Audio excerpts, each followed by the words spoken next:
Hi everyone, this is Kelly and I am giving you the presentation for racefinder.com, and I am going to try to keep it to about 5 minutes.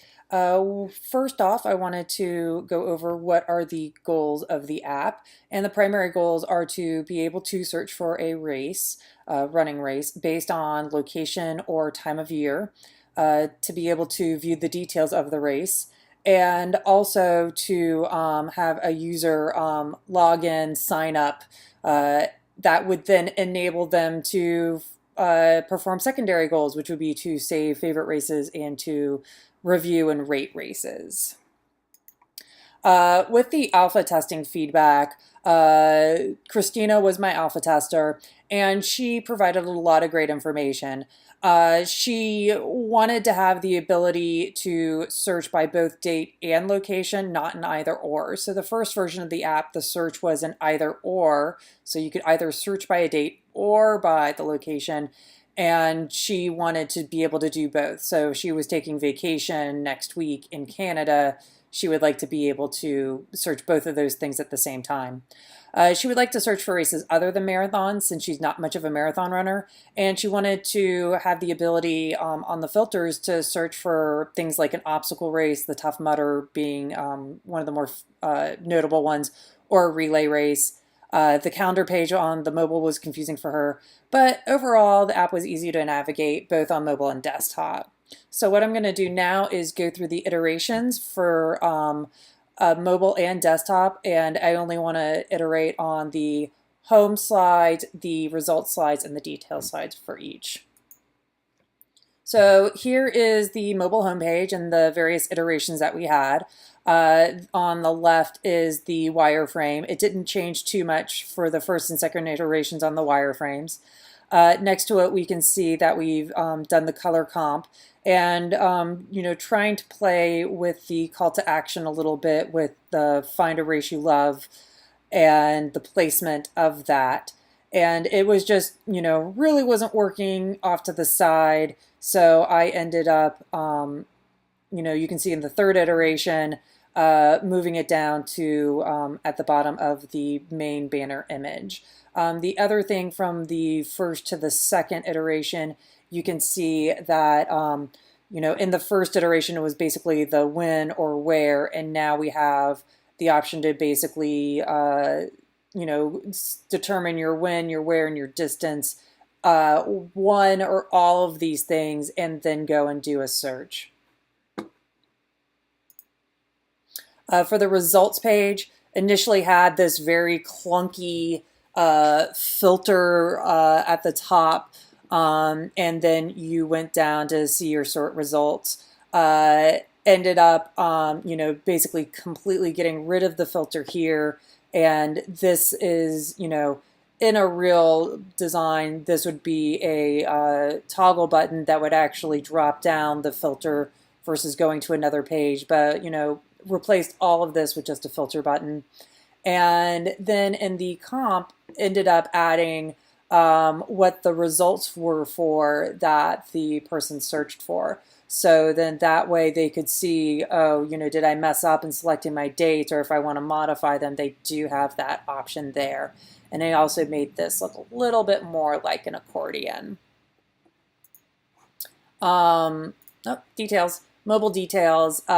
So this one did have, quite a bit of iterations going on, which you might not be able to notice, but, from the very first one to the second one made the social media icons bigger and easier to tap. Had to play around with the placement of the rating stars and the favorite heart and move those over off to the side.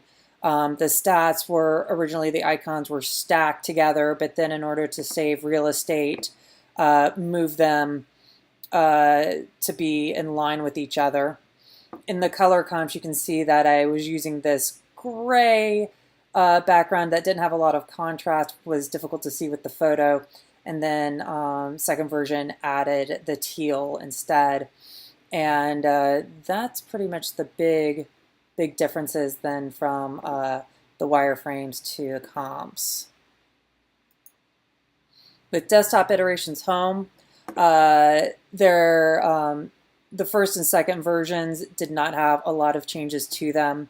When I got to the color comps, I was really kind of struggling with how to uh, put this search on top of the image, and then this gray portion of the most popular really wasn't working. So what I ended up doing for my final version, which I really like, was changing the nav bar to where it looks different on the home page than on the rest of the pages. Clear what you should be doing on this is finding erase, and now going back to that original travel search bar, added that back in and at the bottom of the photo. I ended up removing the gray section on here because it does just basically by the grouping of things, it's clear that these things are a group together, and then didn't need to have necessarily a dividing line for this. So overall the page looks a lot cleaner. For the results page, had a few different iterations. The first one did have a big featured race, and we've gotten rid of that one. In this version, you can see that, we're still doing kind of the searching by the either or, search either by date or search by location. And after, Christina's alpha testing, she recommended that, you be able to search for everything. And I also ended up putting in the third version, what did you actually search for, the results, so someone knows that, oh, these are the results for this time of year, this date, this type of distance.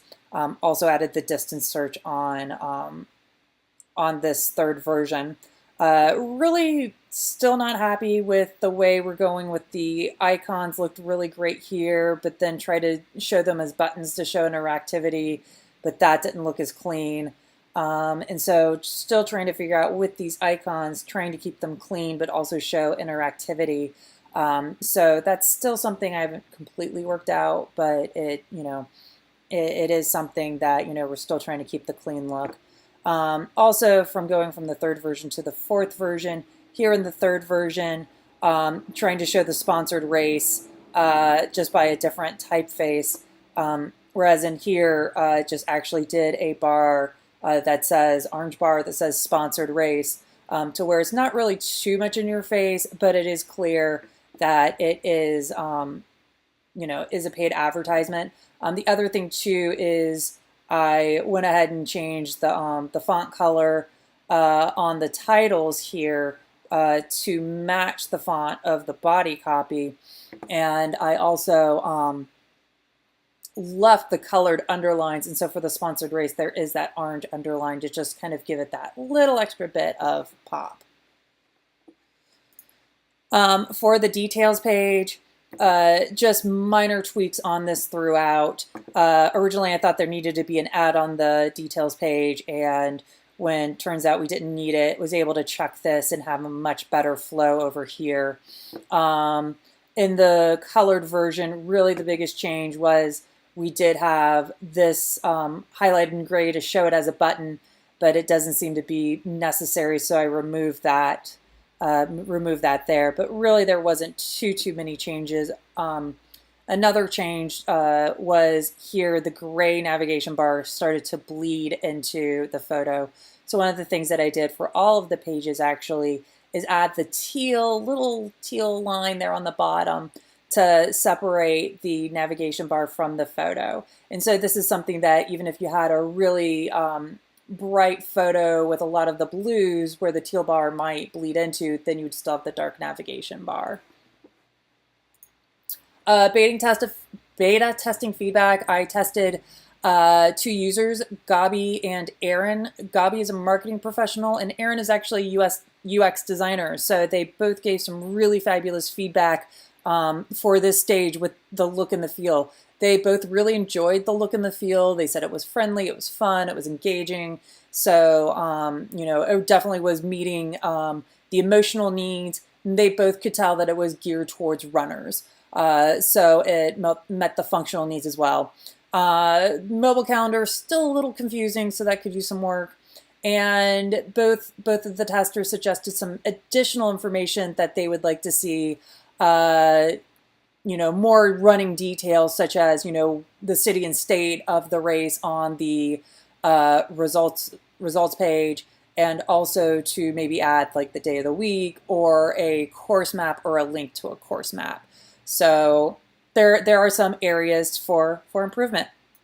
Next steps would be, if I have some time, to incorporate some of the feedback from the beta testing before I include this in my portfolio, and to also add some more functionality to the desktop search, because currently in the InVision app, there's not a lot of that interactivity and functionality in it. And also, I think I should sleep some. Lastly, I wanted to thank Mark and Carolina for an awesome month and learned a lot. So thank you very much. Have a great day, you guys.